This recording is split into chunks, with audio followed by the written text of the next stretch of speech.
കുടുംബശ്രീ ശാരദ സീരിയലിൻ്റെ latest എപ്പിസോഡിൻ്റെ promo റിവ്യൂയിലേക്ക് എല്ലാവർക്കും സ്വാഗതം.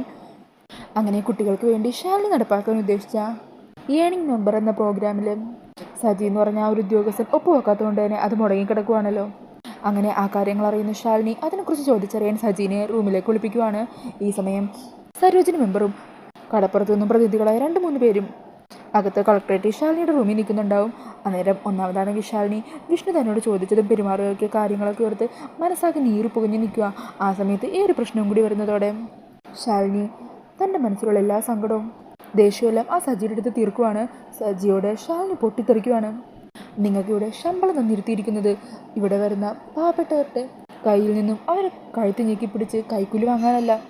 ഈ പദ്ധതി എൻ്റെ പേരിൽ അവിടുത്തെ കുട്ടികൾക്ക് വേണ്ടി ഞാൻ നടപ്പാക്കാൻ ഉദ്ദേശിച്ചതാണ്. അതിൻ്റെ പേരിൽ കൈകൂലി വാങ്ങാൻ തനിക്ക് എങ്ങനെയാണ് മനസ്സ് വന്നത്? നിങ്ങളെ വിശ്വസിച്ച ഈ പദ്ധതിയിൽ നിങ്ങളെ തന്നെ ഞാൻ പ്രധാനപ്പെട്ട ഒരാളായിട്ട് നിയമിച്ചത്. എന്നിട്ട് നിങ്ങൾ അതിൻ്റെ അല്പമെങ്കിലും സത്യസന്ധത എന്നോട് കാണിച്ചോ?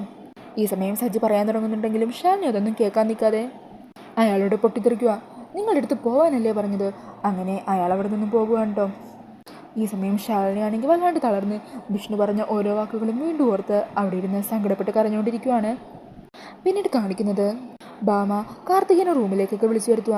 എന്നിട്ട് ഭാമയുടെ കയ്യിലുള്ള ആഭരണങ്ങളും മറ്റും കാർത്തികയെ കാണിച്ചു കൊടുക്കുക. അങ്ങനെ ആ സ്വർണ്ണാഭരണങ്ങളെല്ലാം കണ്ട് കണ്ണു തള്ളി നിൽക്കുമായിരിക്കും കാർത്തിക. ഈ സമയം ഭാമ പറയണേ, ഇത് മുഴുവൻ മോൾക്ക് തരാനുള്ള ആഭരണങ്ങളാണ്. അത് കേട്ട് കാർത്തിക അന്തം വിട്ട് നിൽക്കുവാണ് കേട്ടോ. ഈ സമയം ഇതെല്ലാം കാണുന്ന ശ്യാമക്കും രാഘവനും ഇതൊന്നും തീരെ ഇഷ്ടപ്പെടുന്നില്ല. ശ്യാമ അങ്ങനെ അതൊക്കെ കണ്ട് സഹിക്കാനാവാതെ ദേഷ്യത്തിലുള്ള റൂമിൽ വന്നിരിക്കുവാണ്. ഈ സമയം പപ്പി ശ്യാമയുടെ അരികിലേക്ക് വരിക. എന്നിട്ട് പപ്പി ശ്യാമയോട് ചോദിക്കണേ, അമ്മേ ഇനി എപ്പോഴാണ് സത്യ ഇങ്ങോട്ടേക്ക് വരുന്നത്? പറ അമ്മേ, എപ്പോഴാണ് അമ്മേ സത്യ ഇനി ഇങ്ങോട്ടേക്ക് വരുന്നതെന്ന്. അന്നേരം ദേഷ്യം വന്ന ശ്യാമ പപ്പി മോളോട് പൊട്ടിത്തെറിക്കുക. ഒന്ന് പോകുന്നുണ്ടോ നീ? ഇങ്ങോട്ടേക്ക് ഇനി സത്യയും വരില്ല, സത്യയുടെ അമ്മയും വരില്ല. അതുകൊണ്ട് പേടിച്ച് നിൽക്കുവാണ് പപ്പി. അപ്പോൾ ഇതൊക്കെയാണ് ലേറ്റസ്റ്റ് എപ്പിസോഡിൻ്റെ പ്രൊമോയിൽ കാണിക്കുന്നത്. ഈ ഒരു പ്രൊമോ റിവ്യൂ ഇഷ്ടമായിട്ടുണ്ടെങ്കിൽ മറക്കാതെ വീഡിയോ ഒന്ന് ലൈക്ക് ചെയ്യണേ. ഇതുപോലുള്ള കൂടുതൽ റിവ്യൂസിനൊക്കെ ആയിട്ട് ഈ ചാനലൊന്ന് സബ്സ്ക്രൈബ് ചെയ്ത് സപ്പോർട്ട് ചെയ്യണേ. താങ്ക്